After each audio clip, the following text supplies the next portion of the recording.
eu queria que você pegasse um dos textos mais lindos que tem na Bíblia, nas Escrituras.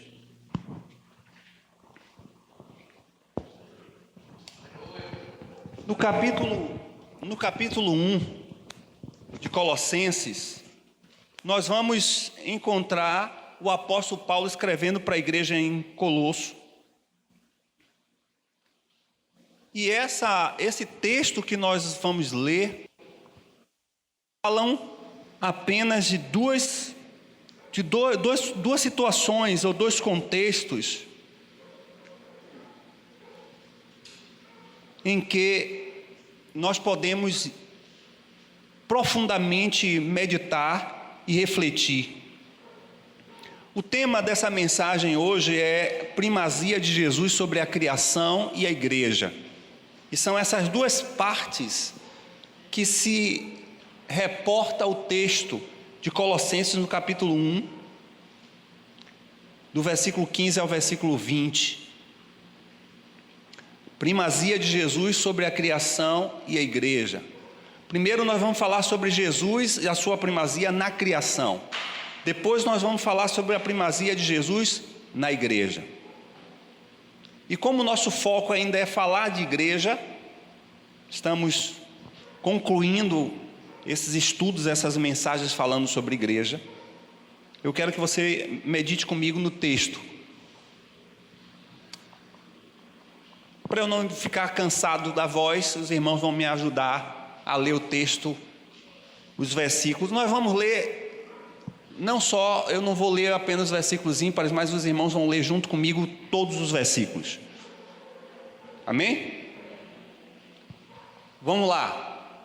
O qual é a imagem do Deus invisível, o primogênito de toda a criação, porque nele foram criadas todas as coisas, nos céus e na terra, as visíveis e as invisíveis, sejam tronos, sejam dominadores, sejam principados, sejam potestades, tudo foi criado por ele e para ele.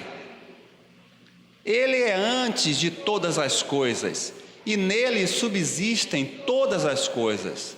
Também ele é a cabeça do corpo, da igreja, é o princípio, é o primogênito dentre os mortos, para que em tudo tenha a preeminência, porque aprove a Deus que nele habitasse toda a plenitude, e que, havendo por ele feito a paz pelo sangue da sua cruz, por meio dele reconciliasse consigo mesmo todas as coisas, tanto as que estão na terra como as que estão nos céus.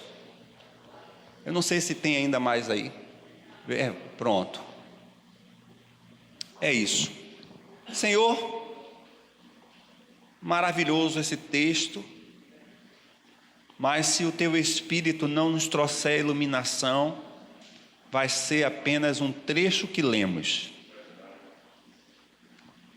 Nos leva a escutar a voz do teu Espírito, a ver além das letras, a saltar para o nosso espírito como vida, como semente viva. Desbloqueia toda a nossa cognição, tira todo o obstáculo das distrações, arranca de nós, Senhor Deus, a incredulidade, tira dos nossos ouvidos e da escuta do nosso coração os bloqueios para entendermos o que o Senhor quer falar conosco, porque sabemos a luta que travamos para ouvir e entender a Tua palavra, mas contamos com Deus Espírito Santo, que está conosco e que vai transliterar as nossas palavras, de maneira que cada um de nós, na nossa individualidade, compreenderemos e seremos desafiados a viver o que vamos ouvir e compreender, em nome do Senhor Jesus. Amém. Eu estava durante esses dias pensando em casa sobre as dificuldades que nós temos visto e ouvido para se pregar a mensagem do Evangelho. Nós temos normalmente a tendência de dar a Paulo a visão de ser um missionário pioneiro, de ser um implantador de igreja, de ser aquele que pregou o Evangelho, que transmitiu a mensagem do Evangelho. Mas a gente acaba não levando em consideração que o objetivo de Paulo não era esse. O objetivo de Paulo, como diz no versículo 28 desse texto, é apresentar o homem perfeito diante de Cristo. E tudo que Paulo fez, tudo que ele se envolveu e que ele se comprometeu foi para levar esse homem, eu e você, a esse estado de perfeição semelhante a Cristo. E para isso ele usou de todos os meios necessários. Mas o que nós estamos vendo é que nos nossos dias nós estamos ouvindo muitas caricaturas de Cristos, muitos Cristos teóricos. Nós estamos vendo na realidade, parece que um supermercado religioso, onde o produto está sendo adulterado, o produto está sendo deformado, e que cada dia mais as pessoas estão carentes de Cristo. Essas caricaturas de Cristo, elas buscam trazer adaptação, moldar, adequar o Cristo segundo as suas necessidades. Nós estamos, infelizmente, vivendo essa realidade hoje no meio evangélico no mundo.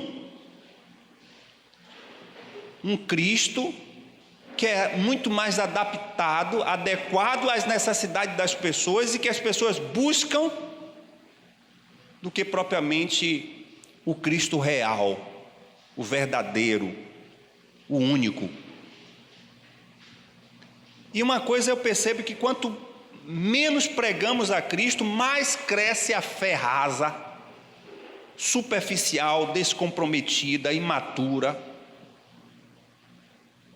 Quanto menos conhecemos de Cristo, mais nos tornamos melindrosos, fracos, inconstantes, fluidos, líquidos da nossa fé. E o que nós estamos vendo nesse tipo de supermercado religioso nada mais é do que uma característica de crentes superficiais, carnais, humanistas, que vivem e querem se relacionar com Cristo para ter as suas necessidades saciadas. A culpa está em nós, pregadores, que deveríamos pregar a mensagem do Evangelho, simplesmente a mensagem do Evangelho. Mas o que nós estamos vendo na atualidade é o que nós chamamos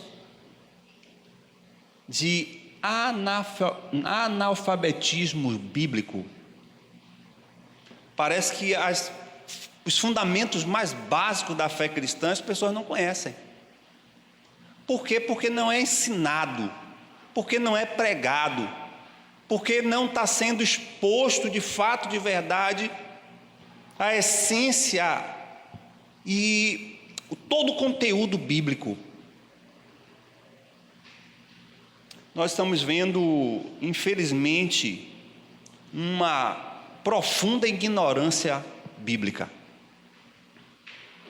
E parece que isso é bem articulado, isso é bem planejado. Nós estamos vivendo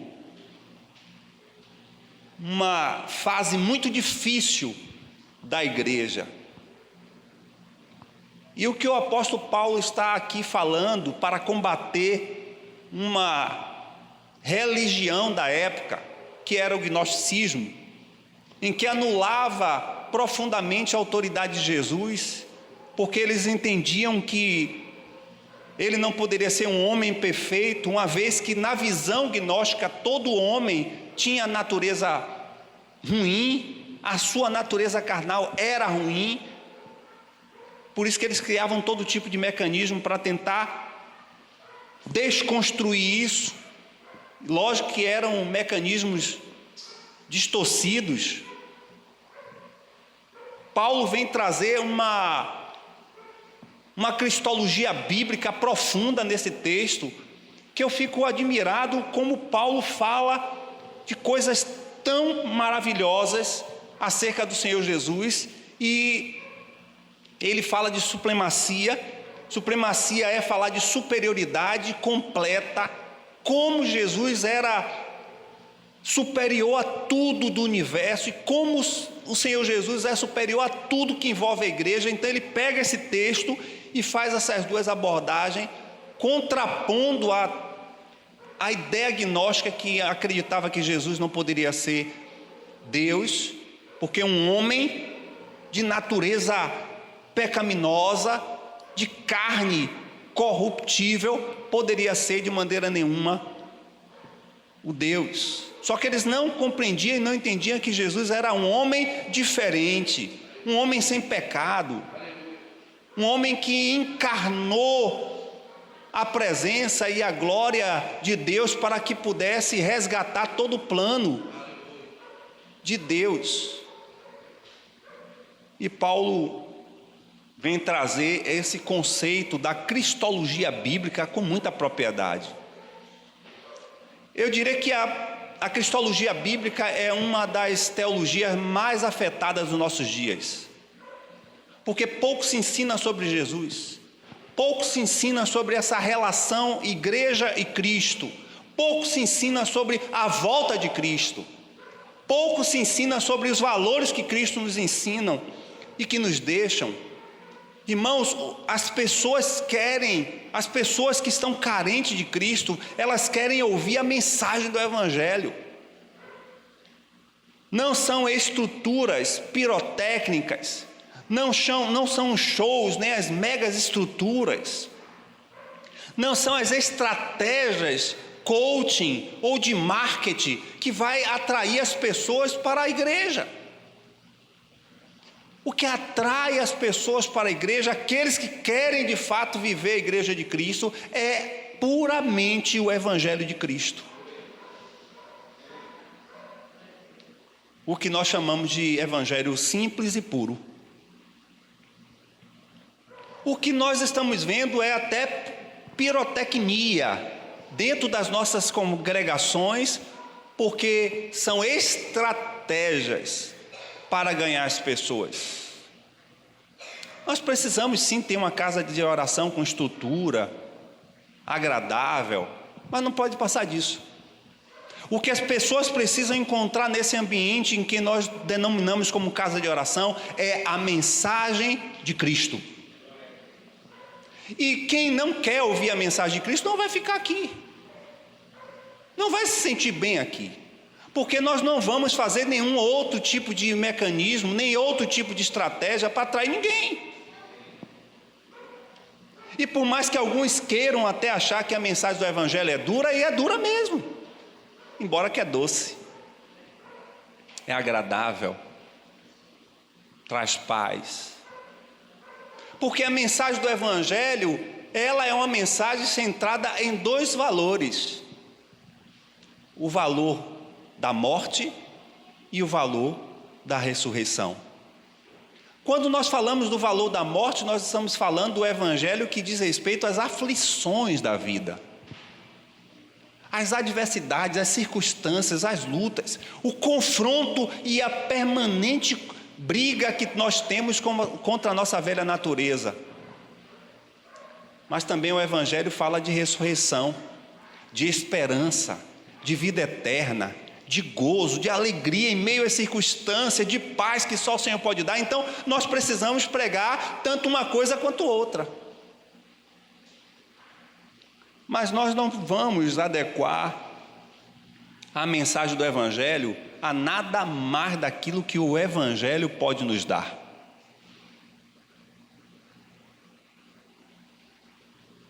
E essa semana eu estava falando com um pastor. Na verdade, ele estava se desabafando comigo, um amigo, e falando que a vontade é jogar tudo para cima e desistir. E já está cansado. São 5 anos investindo nas pessoas, pregando o Evangelho.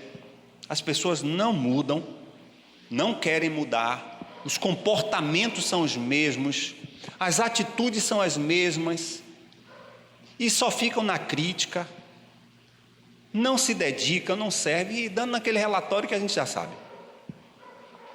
E o mais interessante que me chamou a atenção é que não é um obreiro que está em um contexto nacional, está em outro país. E eu ficar pensando comigo, eu digo, meu Deus, parece que as características não são muito diferentes daqueles que são multidão, porque a igreja de Cristo vive em novidade de vida. Aí eu estava ouvindo, aí eu falei, olha, só tem 2 caminhos para a gente.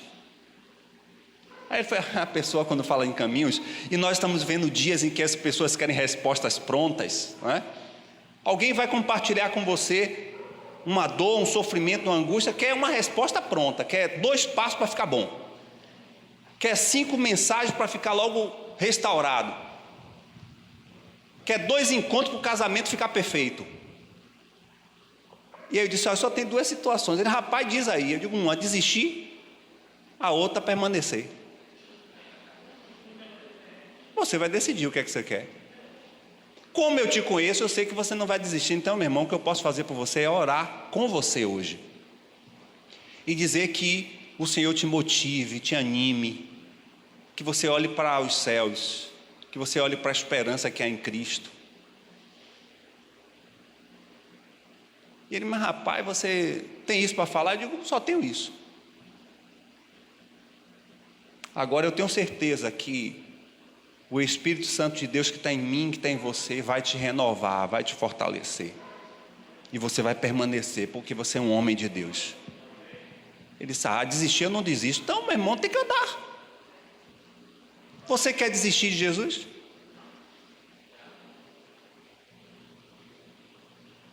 Eu não gosto nem de falar da mensagem do Evangelho olhando para os lados.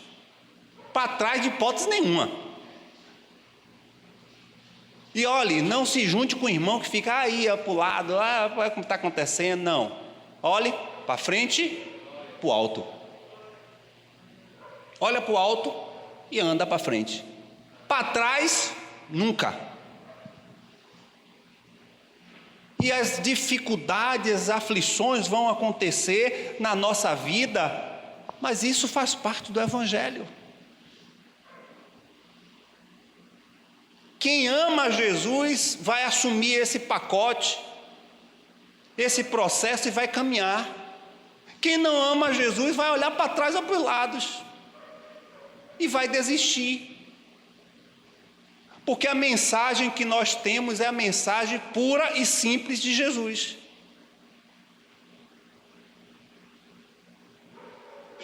No dia que nós entendermos que a estrutura física, que o show, o mecanismo de alta tecnologia que nós estamos usando, essa semana eu estava parando para ver, viu, Jordino?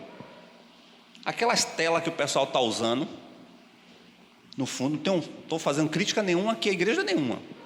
Eu só estou dizendo os comparativos. E eu vou dizer qual é a justificativa da minha avaliação. Dependendo do Pix que elas tragam, chega a ser 30 mil reais uma tela daquela. Ok, se gasta 30 mil reais, mas que tem os seus obreiros, os seus missionários bem sustentados, mas não é isso que acontece. Você tem equipamentos e essas comunidades têm equipamento que as caixas de som é 20, 30 mil reais. Por quê? Porque nós estamos criando todo o ambiente necessário para que as pessoas se sintam bem. Mas nós devemos nos sentir bem aqui, porque nós estamos ouvindo o Evangelho.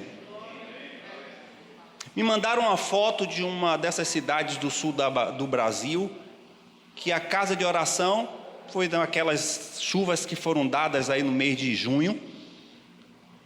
A casa de oração estava de água a quase 1 metro. E o povo de Deus, tudo dentro da casa de oração, com a água aqui, ó, adorando, servindo o Senhor, sem som, sem nada, dentro da água. Será que a gente ficaria? Será que nós iríamos? Fora aquilo que a gente já sabe de muitas igrejas na África, que o pessoal pega um pedaço de tronco, pega um pedaço de árvore, pega um pedaço de pau, vai para ali, mas o povo celebra com tanta alegria, com tanta adoração. O pessoal dá uma galinha, dá 6 ovos, o pessoal oferta o que tem de melhor para o Senhor, mas o povo adora e celebra o Senhor. Nós estamos hoje criando mecanismos e estruturas. Tem casa de oração hoje que tem shopping center dentro, nós temos estacionamento, nós temos excelentes equipamentos de multimídia, nós temos um ambiente super agradável, de cadeiras super confortadas, nós temos estrutura para as nossas crianças, alta tecnologia, nós temos ambiente de tudo favorável para uma melhor comunicação, mas a palavra não tem. Não tem pregação. Tem tudo, mas não tem pregação. Olha, isso não tem nada a ver aqui com a pregação não, viu? Mas eu estou preocupado com isso. Porque se a sua intenção e a minha intenção é vir a essa casa de oração achando que nós vamos ter uma mega estrutura, nós vamos estar frustrados. Porque nós temos que ter uma casa de oração simples, modesta, que seja a nossa cara, mas o foco que nós temos aqui vai ser na pregação do Evangelho. Pode ser inclusive que o som não seja essas Coca-Cola toda, que a gente não tenha nada disso, mas você precisa ouvir e ouvirá sempre nessa casa de oração a mensagem do Evangelho. Seja quem for o pregador, é a mensagem do Evangelho. Nós não vamos ficar aqui falando de ninguém, nem dando instruções para ninguém, nem orientando ninguém com positivismo ou com estratégias de lidar com as adversidades da vida, com capacidade humana, porque você não vai ouvir isso, você vai ouvir o Evangelho. Você vai aprender o Evangelho. Você vai ouvir falar de Jesus. Aqui não tem personagem, nunca houve, nunca haverá personagem nenhum aqui que seja narrado, explanado, falado, engrandecido, que não seja Jesus. E quem quer esse tipo de evangelho fica, ouve, cresce, reproduz, desenvolve. Quem não quer, não vai ficar aqui. Como eu já ouvi várias pessoas falarem: eu não vou na casa de oração porque não se fala de prosperidade. Eu fui 3 vezes, nunca o pastor falou que eu vou ficar bem, né? Vou resolver meus problemas. Eu não resolvo problema de ninguém, irmãos.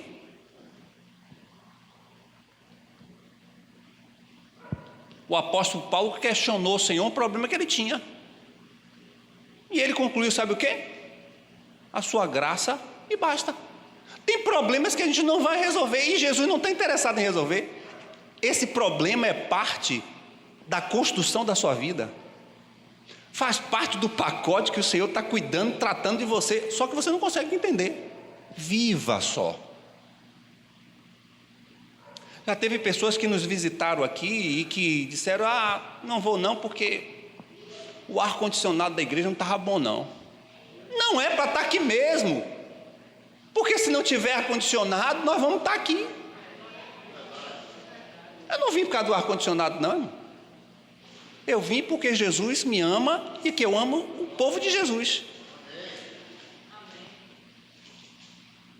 Porque eu vim para cá porque aquele irmão, pensei até que ele era psicólogo, ele ia pregar coisas que fosse, né, para eu resolver. Só veio pregar evangelho. Não quero ficar não. Não é para ficar mesmo. Nós só vamos ter pessoas aqui na nossa congregação quem ama a Jesus e que ama o seu evangelho. Entenderam? Nós não vamos mudar isso. Vamos melhorar o espaço físico? Sem dúvida. Melhor qualidade de som? Ótimo. mas nada disso vai substituir a pregação e ensino do Evangelho. Irmãos, sexta-feira, o estudo foi tão gostoso. Falando sobre a volta de Jesus, falando sobre os sinais, estudando Tessalonicenses, você tem a oportunidade. Eu já me prometi que não vou mais fazer essas propagandas, mas eu não estou fazendo propaganda, eu estou falando do que eu vi. Você tem a oportunidade. Mas também só vai ficar na sexta-feira quem quer estudar a Bíblia. Porque nós não vamos falar de 7 passos para ficar bem, nós não vamos falar de nada, é Bíblia, estudo, palavra. É isso que a gente vai estudar. Se não interessa as pessoas, não temos outra mensagem. E Paulo vai falar sobre isso aqui. E ele vai dizer que o espaço que ele teve, o tempo que ele gastou foi para ensinar o Evangelho, porque ele quer levar as pessoas a ter um compromisso com Cristo. A primeira coisa que nós vamos observar nesse texto, e eu digo para vocês que eu fiquei maravilhado, é a partir do versículo 15 ao versículo 17, quando ele vai trazer uma revelação do Espírito sobre a pessoa de Jesus e a posição que Jesus tem no universo, o qual é a imagem do Deus invisível, o primogênito de toda a criação.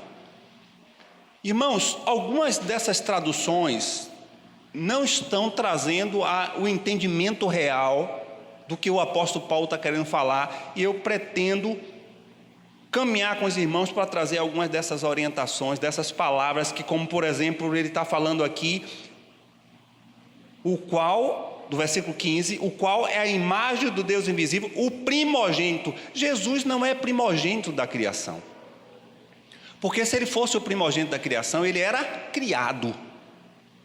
Essa palavra primogênito aqui, na nossa tradução, está errada. Mas quer dizer que ele é primogênito porque ele é antes de todas as coisas. Olha como uma coisa muda. Se ele é antes de todas as coisas, lógico que as coisas passaram a existir por ele. Mas não que ele foi o primeiro a ser criado. Contrapõe ao que a própria Bíblia diz, que todas as coisas foram criadas por ele e para ele. Se todas as coisas foram criadas para ele e por ele, ele não é primogênito na criação. Ele é o primeiro antes de tudo.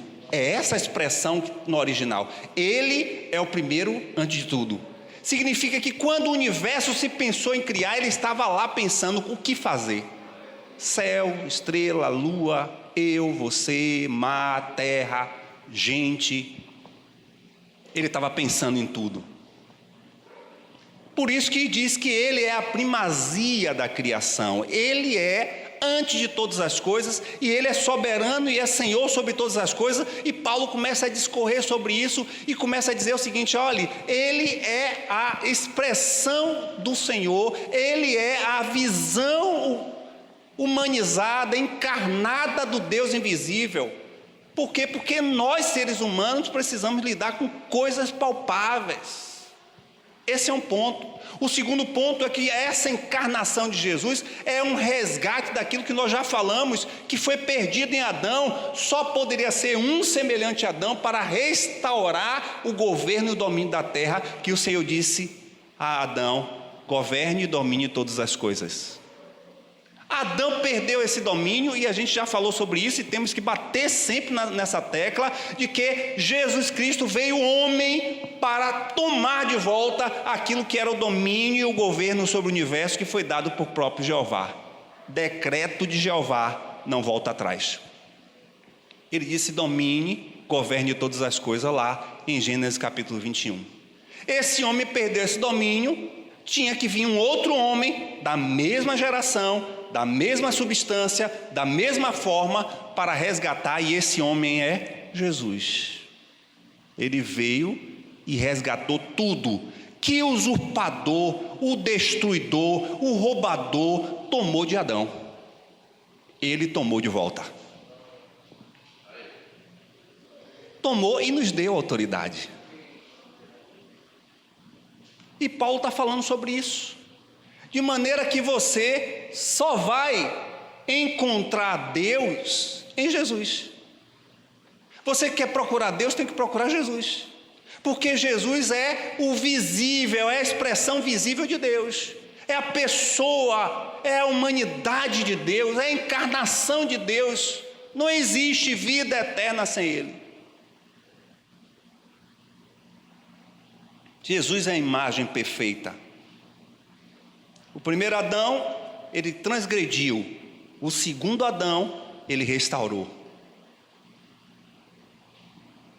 E aí vai a expressão que ele usa, o primogênito de toda a criação. Como eu já falei, as duas palavras prinos e gênetos aqui do grego significa que ele veio antes de todas as coisas.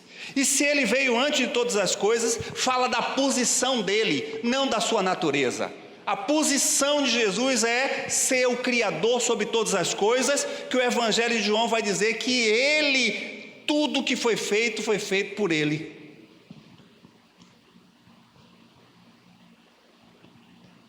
Paulo está falando de posição, não de natureza. Ele está dizendo que a posição de Jesus no universo, na criação, é ser o Criador no primeiro, no início de todas as coisas. E é por isso que ele usa essa expressão, nele foram criadas todas as coisas. Não existe nada fora de Jesus.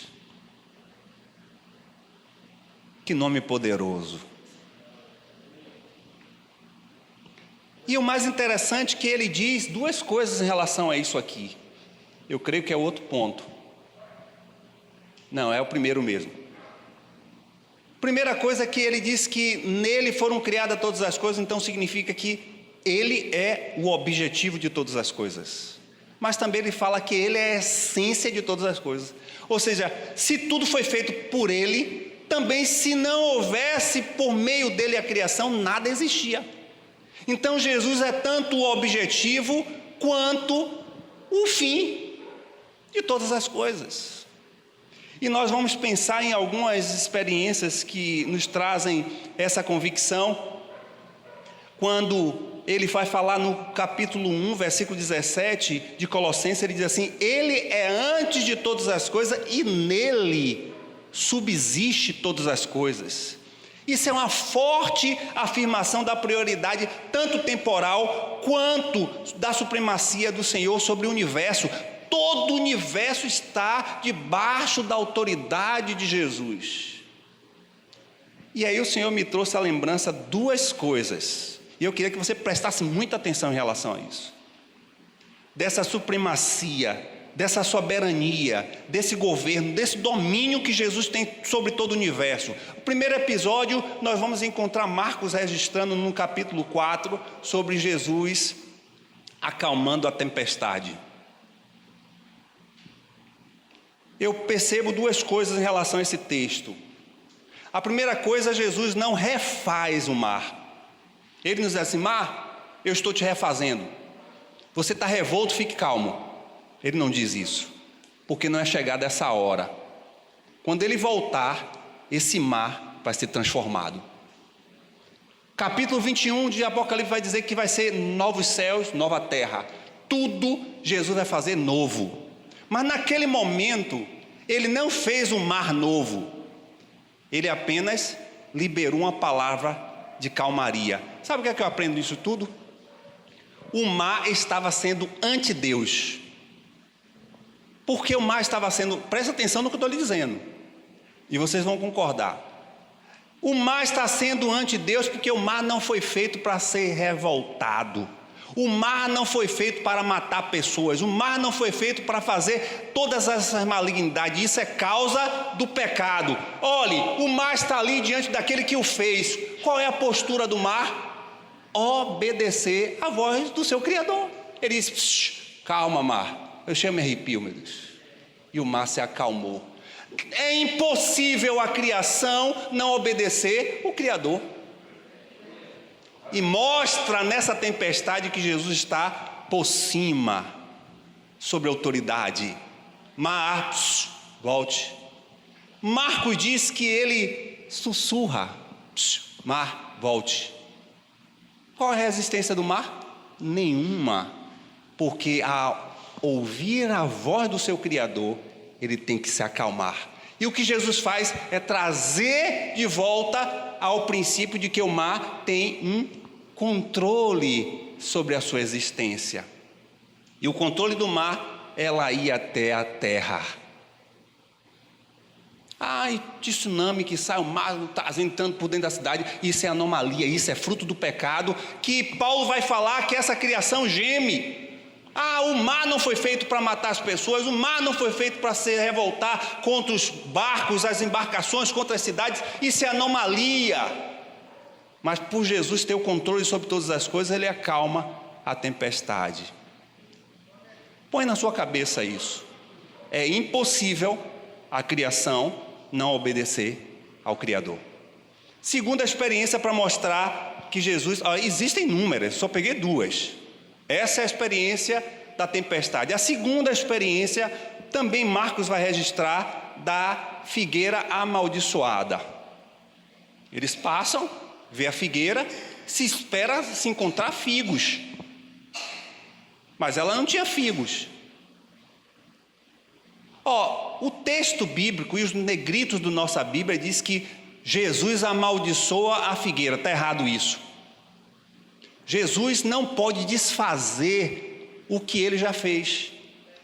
Ele fez o universo abençoado, ele não pode amaldiçoar. Ele não é antidecreto. O decreto do Senhor é que todas as árvores, e aí você vai encontrar lá em Gênesis capítulo 1, versículo 11, no terceiro dia, ele diz a todas as árvores, árvores produzam frutos e sementes. Então, 2 coisas diferentes. Produzir fruto é natural da sua vitalidade, e semente para reproduzir os frutos. Isso é decreto, isso é lei de criação. A planta, a árvore frutífera, a figueira, a mangueira, a laranjeira, limoeiro, tem que dar fruto. É um decreto. Lá em Gênesis, capítulo 1, versículo 11, o que é que o texto diz? E disse Deus, cubra-se a terra de vegetação, plantas que deem semente e árvores cujos frutos produzam sementes de acordo com as suas espécies. Assim foi. Decreto.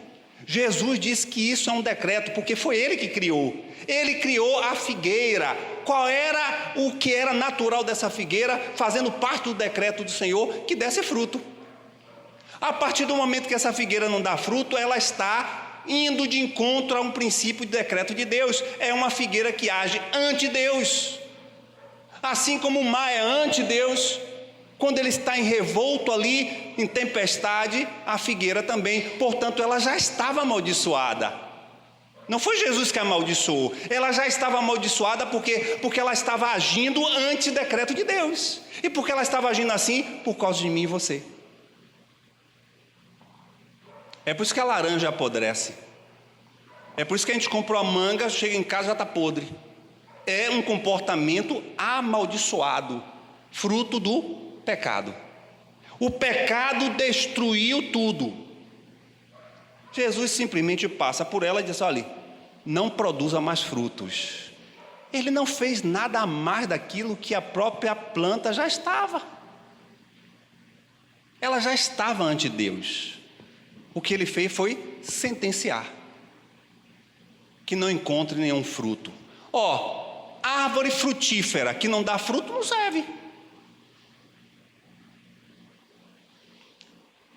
E aí Mateus diz que no dia posterior os discípulos passam e vê a árvore seca.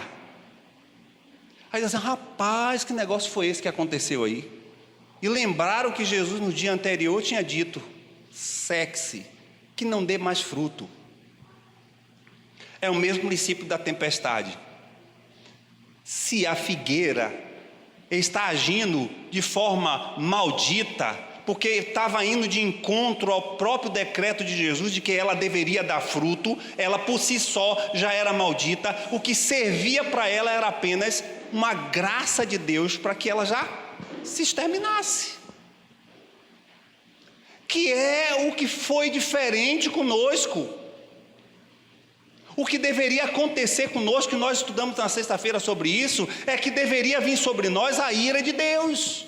Porque quem comete o pecado, quem comete iniquidade, quem está em transgressão, é um comportamento ante Deus. E o que cabe ao comportamento ante Deus, senão a ira de Deus, mas o que vem é o próprio Cristo,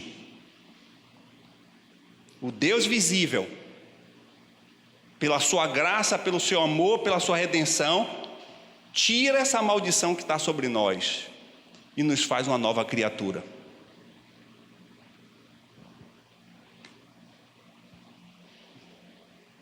Ele é antes de todas as coisas, nele tudo subsiste.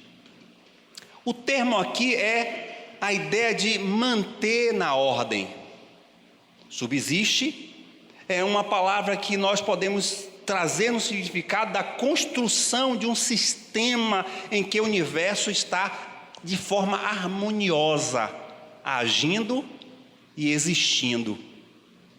O que é que o texto está querendo dizer? Paulo está querendo dizer, olha, Jesus está acima de todo o universo de tal forma que ele mantém o universo na sua ordem. E olha que está um caos. E olha que está as coisas acontecendo, esses problemas climáticos na Europa, tantas pessoas morrendo de calor. No sul do Brasil, em tempo de frio, fazendo calor, tudo meio estranho, tudo ao contrário, mas mesmo assim nada perdeu a ordem ainda. Porque se perdesse, não tínhamos condições de viver. São 400 bilhões de estrelas, muitas estrelas. Irmãos, o que se diz é que o Sol, ele produz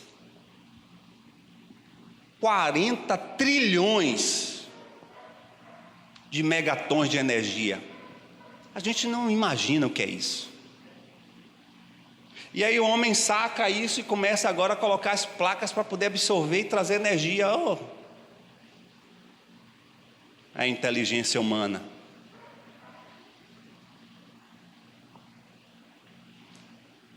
Se pesquisaram e chegaram à conclusão de que só no Oceano Pacífico, em determinado lugar, tem mais de 11 mil quilômetros de profundidade. Você imagina o que é isso?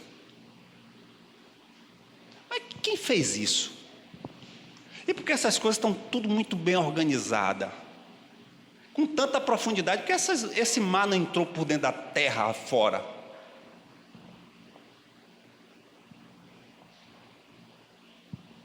Essa complexidade de universo está tudo sobre um controle. E olhe que muito do que já foi alterado é fruto do pecado e é fato isso. Mas mesmo assim ainda está tudo no controle.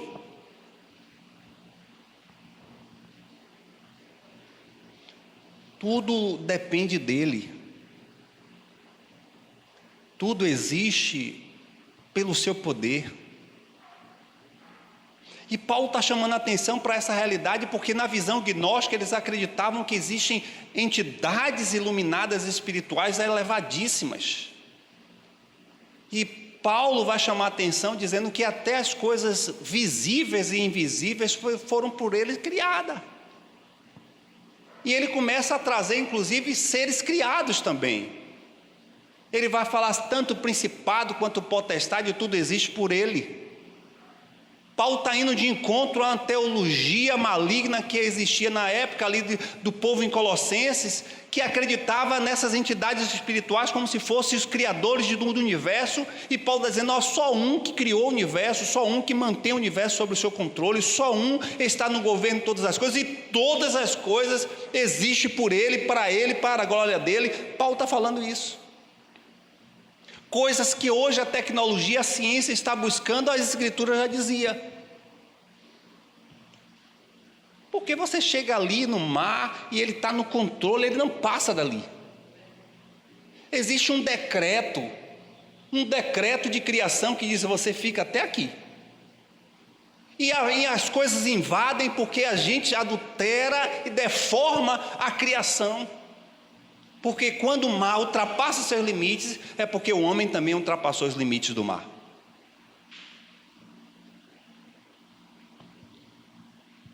eu diria que os naturalistas perdem para a igreja.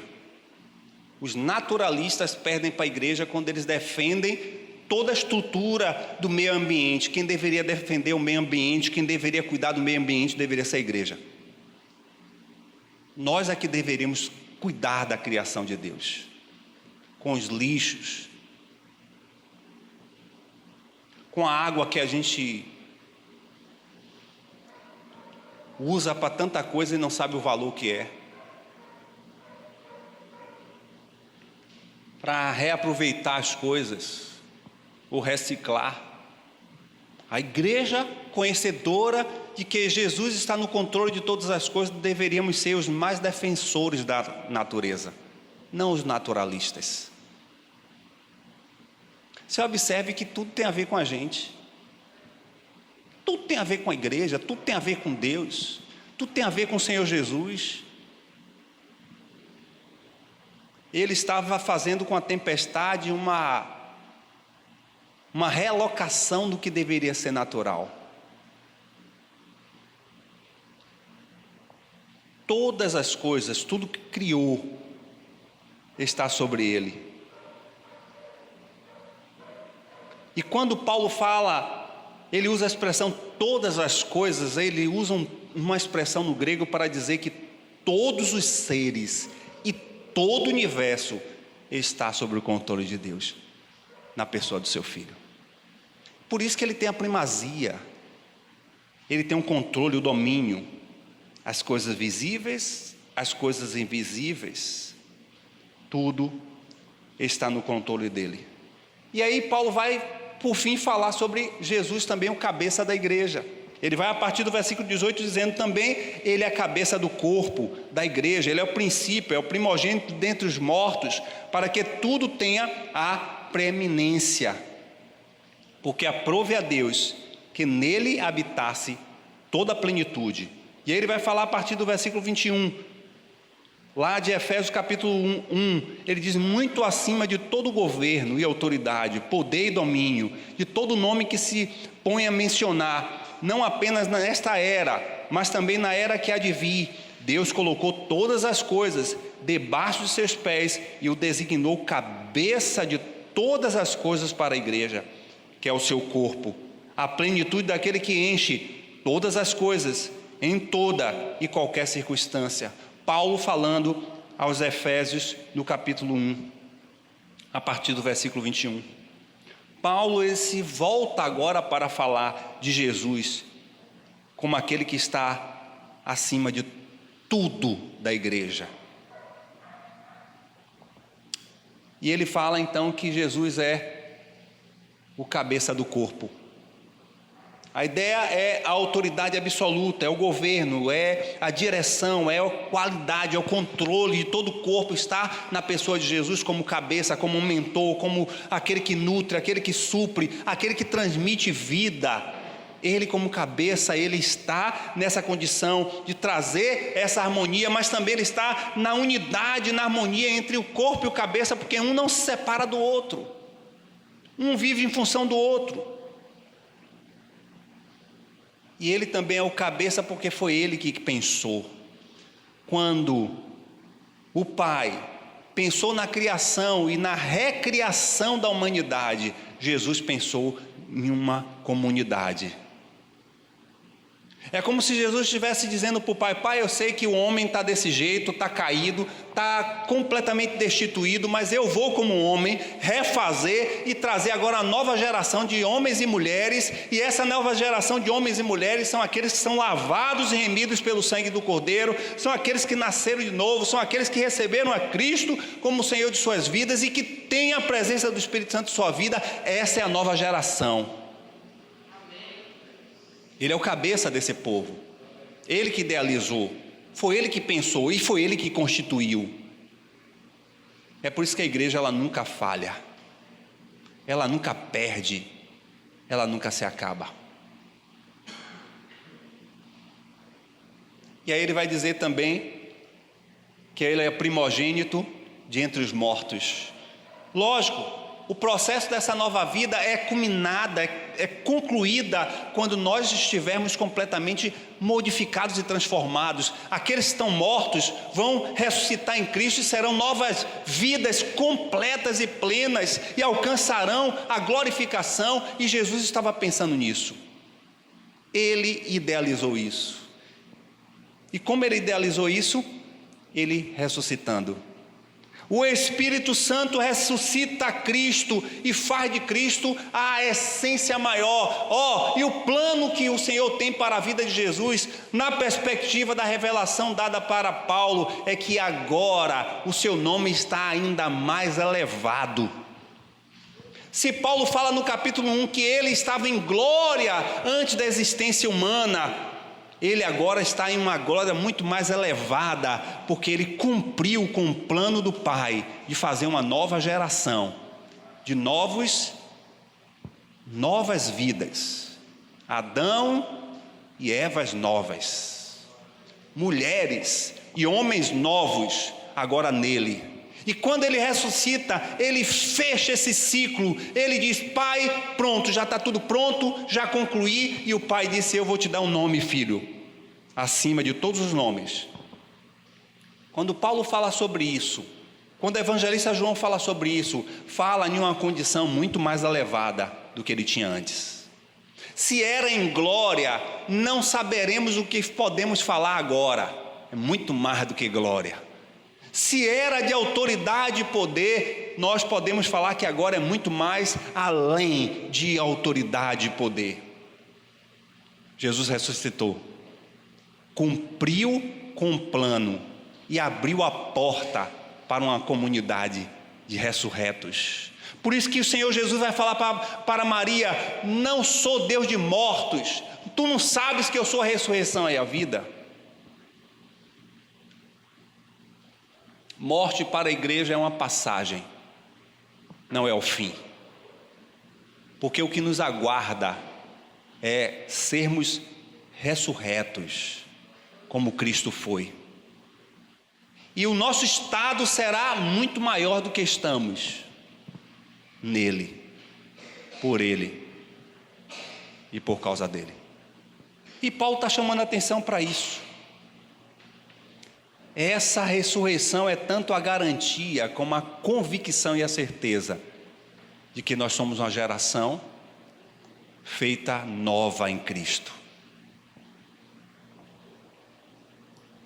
E aí, Paulo vai culminar dizendo isso tudo para que ele seja a primazia. Ó, a palavra de novo, ele tem a primeira patente, para que ele ocupe o primeiro lugar, para que ele assuma de novo aquele lugar de soberania, de preeminência que ele tinha antes de todas as coisas, porque é o lugar devido de Jesus, lugar de honra e de poder. E ele torna-se, para que o versículo 18 vai dizer, para que em tudo tenha a preeminência, ou em outras versões a primazia, a soberania, o primeiro lugar, a patente maior de todo o universo, de toda a criação. Ou seja, se o universo vai ser feito de novo e ele vai ser superior, se a humanidade está sendo feita de novo pela igreja e vai culminar com a glorificação em Cristo Jesus, que estaremos na glória, ele será muito maior do que a igreja.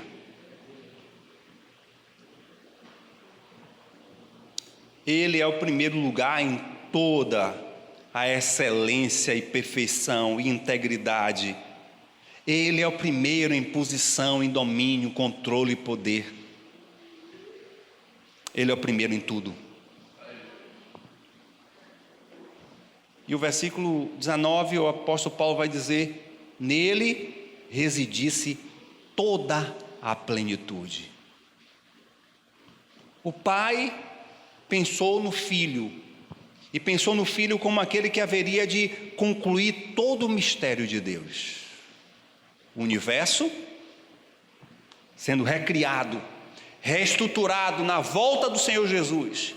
A humanidade refeita, transformada pelo seu sangue, feita de novo pelo seu Espírito, aguardando o tempo da sua volta para tornar a estarmos em um estado elevado semelhante a Cristo, tudo isso foi para que Ele e para Ele ser glorificado.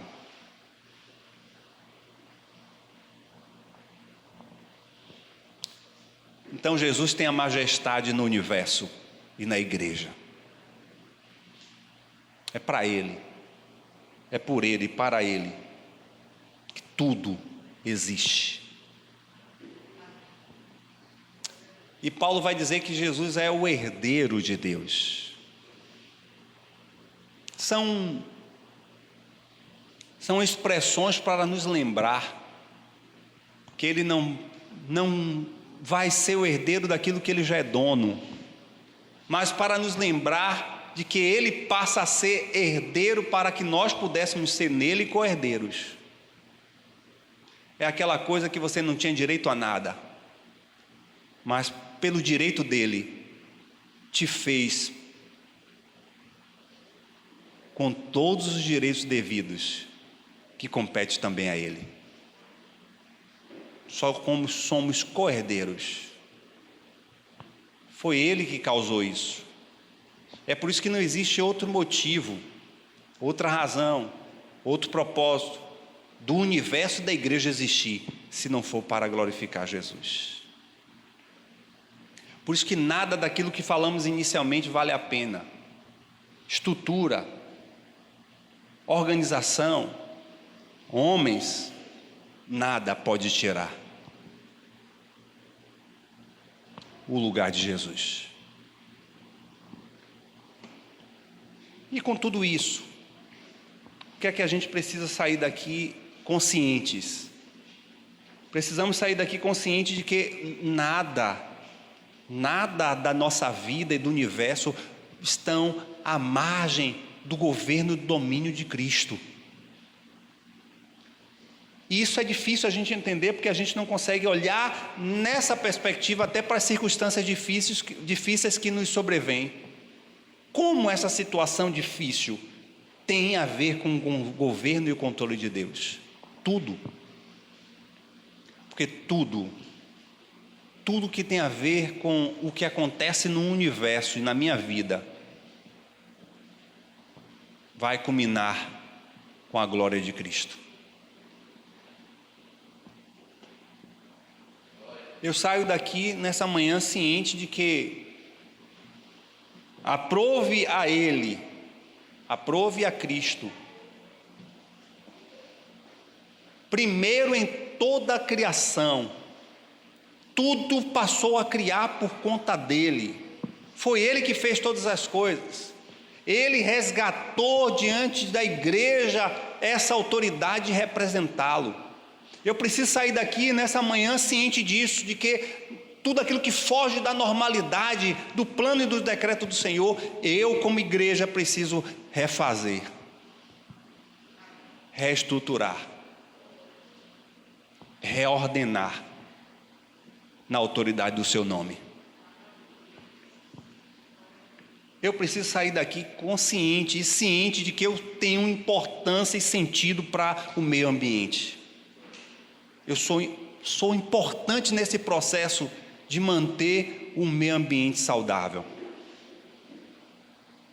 porque faz parte de um propósito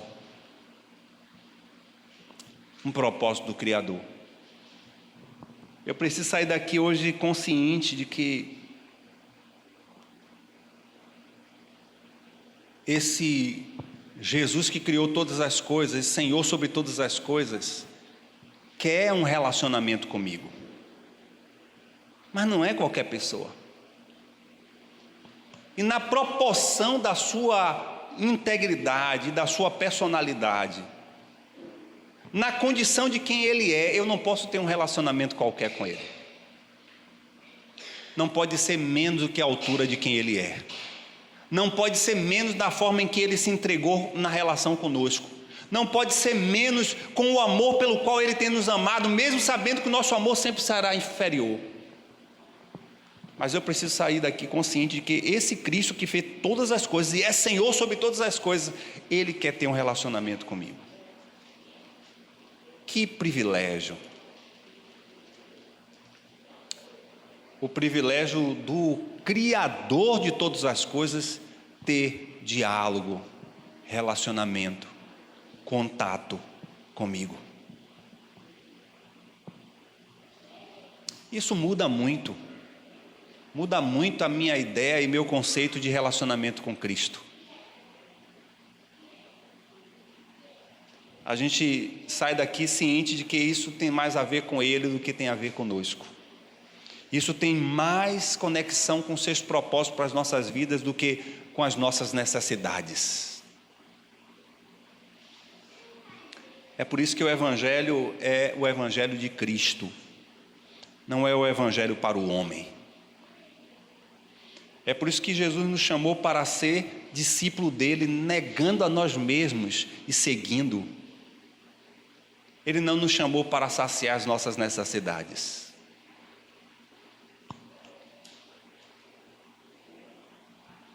É por isso que o Evangelho é difícil. Porque o Evangelho não se volta para você. Você é que se volta para Ele. E isso as pessoas não querem. Nós estamos vivendo o tempo final dessa humanidade em que as pessoas estão no ápice do hedonismo, do prazer, da satisfação pessoal.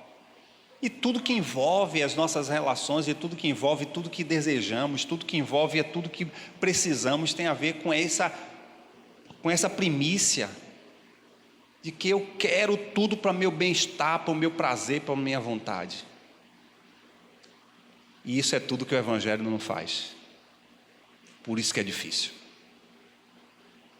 É por isso que as pessoas não suportam, não é? Não suportam permanecer no Evangelho, porque o Evangelho não está pouco interessado em suprir as nossas necessidades. E as pessoas não querem isso.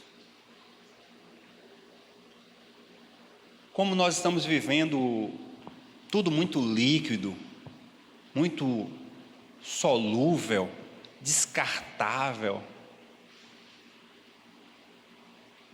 Olha as nossas amizades. A gente não conquista, não constitui mais amizades. Porque as pessoas não querem amigos. As pessoas querem relações de interesse. E o amigo fala a verdade. O amigo confronta, o amigo ama, disciplina. Olha como nós estamos constituindo a igreja. Uma comunidade, como diz o português, que dá culto. Que não é culto, dá culto. Vai lá, cumpre aquele horário, vai embora. Tudo que o Evangelho não é. Porque nós temos tanta dificuldade em lidar uns com os outros, de aprender a conviver com os outros, de saber que nós somos diferentes e é essas diferenças que nos fazem potenciar de crescimento. Foi assim que Jesus pensou. Ou ele só escolheria 12 Pedros? Não. Ele escolheu cada um de nós para que nossa complexidade, porque aqui há uma complexidade de indivíduos, mas essa complexidade que nos potencializa. Por que nós temos tanta dificuldade de nos relacionar uns com os outros? Porque estamos vivendo uma sociedade onde diz para cada um de nós que a amizade tem que ser por interesse. Então por que eu vou me preocupar com o irmão, ligar para ele? O problema é dele.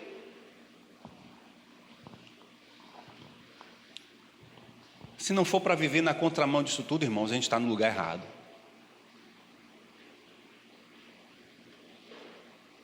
E eu estou falando isso porque eu tenho visto o quanto a igreja está absorvendo os valores da sociedade. Faça uma reflexão e perceba quantas pessoas você convive na igreja que são aqueles que você pode dizer são meus amigos. Você vai se assustar. E muitas vezes a gente não consegue constituir essas amizades, não é porque as pessoas são ruins, não. É porque a gente também não confia em se entregar nessas relações. Porque o mundo está assim. Por que tantos crentes se divorciando?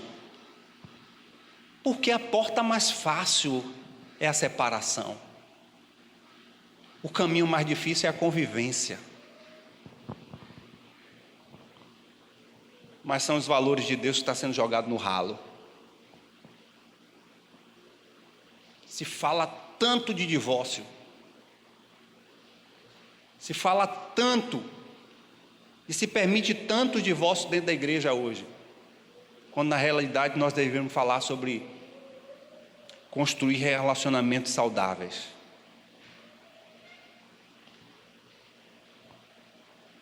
Mas é barato?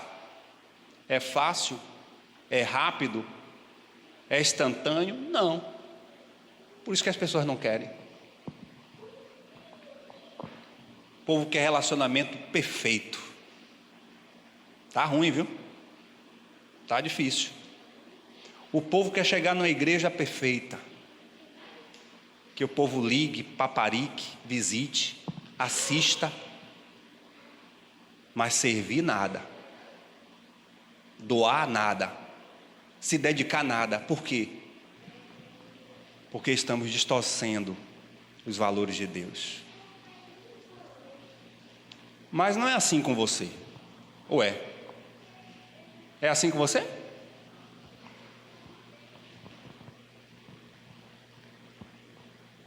Senhor,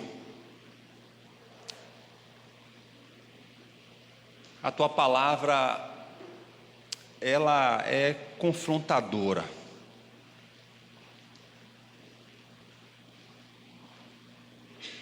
Mas por ser confrontadora, é a verdade. Te louvamos porque o Senhor, em momento nenhum, quer fazer do seu povo um povo que tenha necessidades supridas. Embora que o Senhor promete suprir as necessidades básicas da nossa vida. Mas não é o foco. O Senhor supriu a nossa maior necessidade, que era de vida e vida eterna. Nos ajuda, Senhor, a permanecer firme diante dessas adversidades que nós estamos vivendo, dessa proposta de igreja, de porta aberta, larga, caminho fácil. Essa proposta de evangelho que é para suprir o meu bel prazer. Senhor, não nos deixe cair nessa tentação. Por mais que tenhamos um remanescente pequeno, de 300 gideões, mas não vamos negociar, não vamos deformar, não vamos diluir a mensagem do evangelho, seja a quem quer que seja. Nos faz uma igreja fiel à mensagem da tua palavra. Renova a nossa aliança com a tua palavra. Nos fortalece, Senhor, em meio aos dias difíceis que nós estamos vivendo, sim, mas nos fortalece pela tua palavra. Nos leva, Senhor Deus, a olhar que o Senhor do universo nos chama para um relacionamento que a gente potencialize os nossos dias, poucos que temos nessa terra, para usufruir dessa maravilhosa relação. Não nos deixa perder tempo com o tempo perdido, mas nos atrai para te conhecer mais profundamente. Tira as nossas resistências, a nossa incredulidade, tira as nossas distrações. Senhor, teu povo está tão distraído, e distraído com nós mesmos. Vivemos em função de agradar nós mesmos. Nos tira dessa tentação e nos atrai, Senhor. Sei que não é suficiente esse tempo que estamos aqui de 2, 3 horas para viver uma vida autêntica. Se a tua igreja não tiver consciência disso, Senhor, nós seremos permanentemente religiosos. Nos leva a entender que o relacionamento com o Senhor é um relacionamento diário e constante. Nos dá sede de te buscar. Nos dá vontade de querer estar com os irmãos aqui. Tu sabes, Senhor, que nós estávamos em casa ali, em quarentena, mas a gente queria estar aqui com o teu povo. Porque é bom ver os irmãos, é ver o quanto o Senhor tem cuidado da gente. É bom olhar um para o outro, e um olhar apenas nos dá ânimo para uma semana de lutas. E no meio dos louvores a gente levantar a mão e chorar mesmo, chorar porque a gente reconhece a tua potência diante de nós. Senhor, nos dá essa sede de viver esse sentimento de igreja que está se perdendo, está se diluindo, indo pelo ralo. Esse desejo de acordar cedo, de fazer como meu pai fazia, passar roupa no dia anterior, preparar comida para ir para a casa de oração, para a casa do Pai. Se estamos vivendo tão diluídos uma vida de comunhão, como não está a nossa comunhão pessoal com o Senhor? Essa manhã nos liberta disso, Senhor. Oh, Pai, em nome de Jesus. Qual será o público do próximo domingo? E do próximo e do próximo? Senhor, nos dá um comportamento diferente, não de liquidez, de descompromisso, mas nos faz um povo que ama estar em comunhão. Como o salmista Davi diz, como é bom, como alegre, como eu fico feliz em estar na casa do Senhor e lá permanecer. Que bom seria, Senhor, estávamos o dia inteiro aqui cultuando, adorando, celebrando, tendo comunhão com os irmãos, orando uns pelos outros. Como seria bom, pelo menos para mim, é maravilhoso ver tanta gente imperfeita, algumas difíceis de lidar, alguns com comportamentos e temperamentos completamente diferentes de mim, mas como também eu cresço e aprendo com esses irmãos, a ter domínio, a controlar, a ter temperança, a amar, a tolerar, a suportar, a aprender com ele. E o Senhor foi assim que constituiu a tua igreja e o teu povo. E se assim o Senhor fez, é porque assim dá certo. Me ajuda, Senhor. Me ajuda. E ajuda o teu povo, o povo que se chama pelo teu nome nesse lugar, a compreender a dimensão de um relacionamento de profundidade com o Senhor. Nós não temos a capacidade de colocar na cabeça de ninguém, de inculcar na cabeça de ninguém, só o teu Espírito, e é a Ele que nessa manhã eu me reporto pedindo: Espírito Santo de Deus, muda a nossa história com o Senhor. Queremos mais, tem muito mais.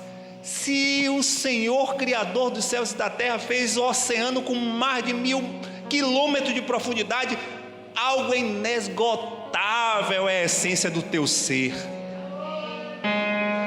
e me faz buscar mais e mais e mais e mais. E derrama sobre nós, fluindo de dentro para fora, esse agir do teu Espírito. Essa manhã também é uma manhã de libertação das barreiras, dos grilhões, dos medos. Nós estamos algemados nos nossos próprios eus. Podemos viver mais de Deus, mas restritos e limitados a momentos. Nos liberta nesta manhã, Senhor. queremos viver experiências e viver essas experiências no dia a dia. Ver a tua potente mão agindo sobre o universo como tu fazes. E não existe meio para operar isso, senão pela tua igreja. Nós somos o teu povo, dado autoridade pelo Senhor para sermos instrumentos, suas mãos, seus pés e sua voz nessa terra. Nos usa, tira as resistências, pessoas travadas, seguras, algumas decepcionadas com as histórias passadas. Senhor, essa manhã nos liberta em nome do Senhor, que nós queremos ser livres para viver na unção do Teu Espírito. Nos leva a chorar, a rir, a saltar, a gemer, a ajoelhar, a glorificar o Teu nome. Que todas as expressões do nosso corpo sejam livres para expressarmos em Tua presença a todo tempo. Seja no nosso a sós com o Senhor, no nosso quarto, no nosso ambiente, onde estamos ali em intimidade com o Senhor, que ali o nosso corpo, a nossa alma, nosso espírito seja íntegros diante do Senhor, como também quando nos reunirmos nesse lugar. Como diz a Tua palavra, que haja cura, que haja libertação, que haja revelação, porque nós somos livres para viver profundamente isso que o Senhor tem preparado para nós. Nos tira das restrições, dos tradicionalismos, da religiosidade, dos grilhões que a gente levanta. Nos faz ser uma igreja livre, livre para viver aquilo que o Senhor tem para fluir e derramar sobre nós. Faz isso para o louvor da Tua glória. Não queremos nada mais nem menos do que o Senhor quer dispensar sobre nós. Em nome do Senhor Jesus.